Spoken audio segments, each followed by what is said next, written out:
Mas você foi parar lá por quê? Fui parar lá porque um narrador aqui da Rádio Capital, na época, eu tinha 16 anos de idade e eu era rádio escuta da Rádio Capital. A grande equipe, Walker Blas. Era essa a sua profissão? Explica pro pessoal o que é rádio escuta. Rádio escuta é quem fica escutando as outras rádios de São Paulo, Rio, Minas, Porto Alegre e fica pegando gol. Gol do Grêmio. Aí você passa pro locutor. Ó, gol do Grêmio, fulano de tal, 1-0 Grêmio. Então você é o auxiliar, você que escuta o gol e passa pro locutor entrar e falar gol do Maracanã, gol do Mineirão. Esse era o meu trabalho. E a direção da rádio era do Hélio Ribeiro. E era uma grande Hélio equipe. Ribeiro, que traduzia músicas no ar, não tinha uma coisa assim? O Hélio falou, você vai ser o melhor repórter do Brasil. E você não vai ser dono de rádio. Porque eu chegava na rádio, Gabi, às 6 horas da manhã e saía 2 horas da madrugada. Todo dia. Eu ia a pé, eu morava no Largo do Aroche. Eu ia a pé até a Rádio Capital, que ficava lá em cima, ali na Consolação, com a Paulista. Eu chegava lá, tava o Walker Blas, com o Ramos Calheira, para fazer o jornal de manhã, o 360 graus, que era aquela coisa mágica do rádio, aquela coisa bonita, né? Alexandre Cadum, que tinha uma baita de uma equipe lá. E eu ficava o dia inteiro lá. E ali eu conheci um narrador chamado J. Júnior, que é goiano, que faleceu.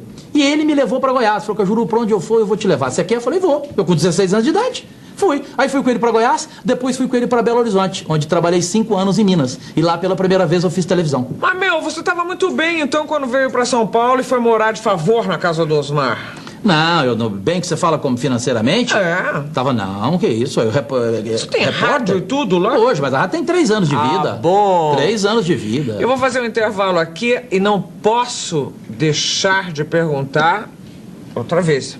Qual é seu palpite para domingo? Você quer saber mesmo? Quero. Brasil e Chile?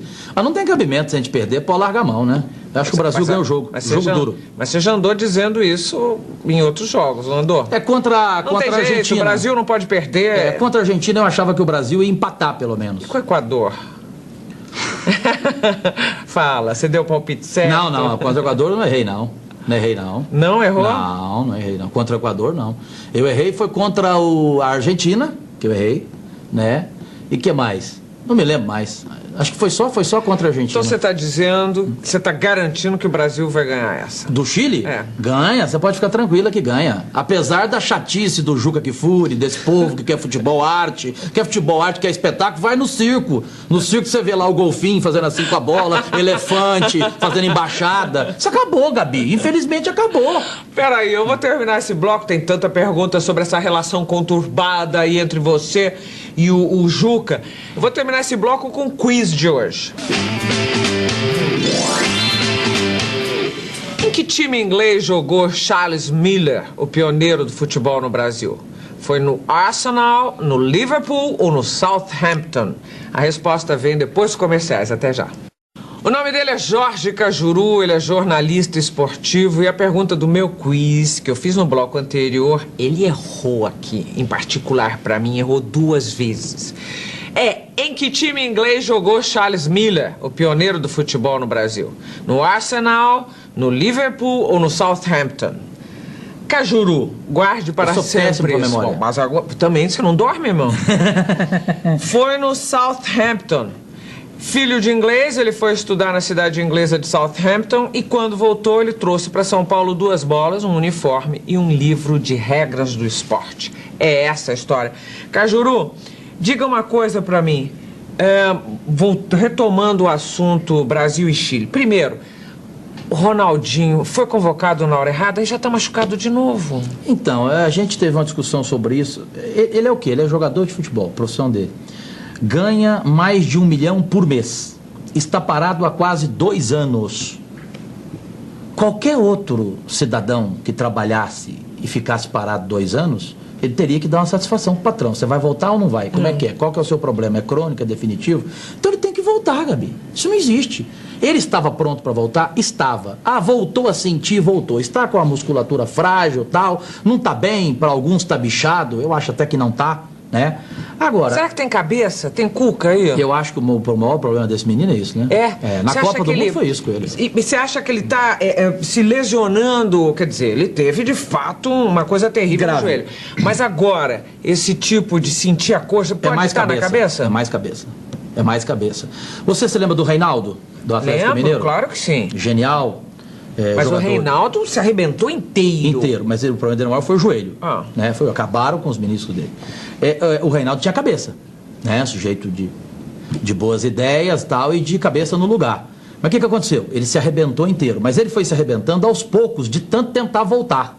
Tentava voltar, ia pro campo, no campo tem uma jogada dura, você tem que dar um pique, e aí você sente. É o caso do Ronaldo. Agora, para mim ele não foi convocado na hora errada. Se ele pôde jogar 30 minutos pela Inter num jogo da Copa da UEFA, por que ele não pode jogar 30, 40 minutos num jogo do Brasil pelas eliminatórias da Copa? Que diferença que faz? Esse é o problema. Os nossos centroavantes não estão jogando 10 minutos numa partida de 90. Eles não conseguem jogar 10, até porque a bola não chega neles, quase não chega. Ué, qual o problema tem o Ronaldo jogar 30, 40? E eu não concordo com muita gente da imprensa que achou um absurdo convocá-lo. Mas se ele voltou a jogar na Inter, por que ele não pode voltar a jogar na seleção? Diagnóstico seu para a situação inteira. É muito difícil você falar. Eu posso fazer um diagnóstico. Para mim, ele nunca mais jogará como jogou. Infelizmente. Eu acho que as pessoas isso já esperam. Mas você acha que ele volta a ser um bom jogador? Um bom jogador, não o fenômeno que toda a imprensa quis oferecer a ele, esse exagero. Ele não é fenômeno, não foi fenômeno. Nunca? Não, fenômeno não. Ele foi Você está dizendo, ele não foi um Pelé, é não, isso? Claro que tá não. Okay. Não foi Pelé, não foi Maradona, não jogou mais do que o Zico, na minha opinião, não jogou mais do que o Reinaldo do Atlético Mineiro, não jogou mais do que um monte de gente. Pelo amor de Deus. Ele foi um destaque em função do futebol de hoje, né? De um futebol de hoje que você vê quem é que chega na seleção brasileira. Qualquer um chega à seleção brasileira. Qual é o problema da seleção brasileira? Eu tô perguntando de jogador a agenda passando pelo técnico. Bom, aí você chegou no ponto. O problema nosso é treinador. O problema do futebol brasileiro é treinador. O Filipão não era o melhor perfil para esse cargo? Como era o Vanderlei, como foi o Tele e perdeu 2 Copas, sendo brilhante o Tele. Mas então o problema não é o treinador? O problema nosso é treinador. Mas por quê? Vou te explicar por quê. De 70 para cá nós ganhamos o quê? Uma Copa só, um título só. Com quem? Com Parreira e Zagallo. Por que ganhamos aquela Copa? Porque o Parreira baixou a bola, estudou os adversários, planejou aquela Copa, definiu uma maneira de jogar 1 ano e meio antes da Copa e falou, eu vou assim. O time do Brasil que ganhou a Copa do Mundo foi definido 1 ano antes, no jogo eliminatório do Maracanã contra o Uruguai. Houve mudança só 1 semana antes da Copa com a contusão dos zagueiros. Então ele tinha um planejamento, estudava adversário. Porque futebol, Gabi, virou jogo de xadrez. Virou o jogo um esporte coletivo como o vôlei. Você tem que saber tudo do adversário. Você tem que saber como o adversário vai jogar, as possibilidades, o que ele pode te surpreender. O treinador brasileiro não consegue isso, Gabi. Tanto é que eu te pergunto, qual é o treinador brasileiro que foi pro exterior e conseguiu sucesso? Sucesso. Bom, alguns ficaram anos trabalhando na Arábia Saudita. Isso nem hoje acontece mais. Nem na Arábia hoje treinador brasileiro bom vai mais. Japão, também não. Agora, craque Você traria um do exterior? Sem dúvida, eu penso assim, ué. Eu já pensei em Cruyff, hoje eu penso no Bianchi. Sem dúvida, nós precisamos dar uma mexida para o treinador brasileiro criar vergonha e estudar futebol.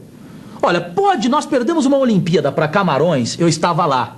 Era a única rádio do Brasil que transmitia ao vivo de lá, a Rádio K. Eu estava lá com o Juarez Soares e a outra empresa de comunicação do Brasil que estava lá transmitindo do estádio era a Globo, com o Galvão e com o Casagrande. Nós juntos lá. No dia do jogo do Camarões, que jogava, Gabi, a 20 minutos da cidade onde estava o Brasil, em Gold Coast, jogava em Brisbane, o Camarões jogando lá, que poderia ser adversário do Brasil, o treinador nosso, Vanderlei Luxemburgo, não foi lá ver o jogo, Gabi. Mandou os seus auxiliares, ficou lá no hall do hotel, conversando fiado, né? Que aliás é a coisa que ele mais gosta, ali na concentração da seleção, e não foi ver o futuro e provável adversário do Brasil. O que aconteceu? Camarões ganhou. De que jeito? Surpreendendo a gente. Cajuru, vem cá. O que aconteceu naquela história de verdade verdadeira, Marcelinho Vanderlei Luxemburgo? Você quer saber o português, claro? Quero. Só uma coisa, mulher. É mesmo? Só esse negócio chamado mulher. Mas o quê? Disputa de mulher ou o que você está falando? Eles nunca brigaram por nada de campo. Não sei se você prestou atenção nisso. Todas as declarações, não tem nada. Porque você não me escalou. Porque você escalou mal. Não. A briga sempre era por vaidade. Vaidade. E na vaidade teve confusão de mulher.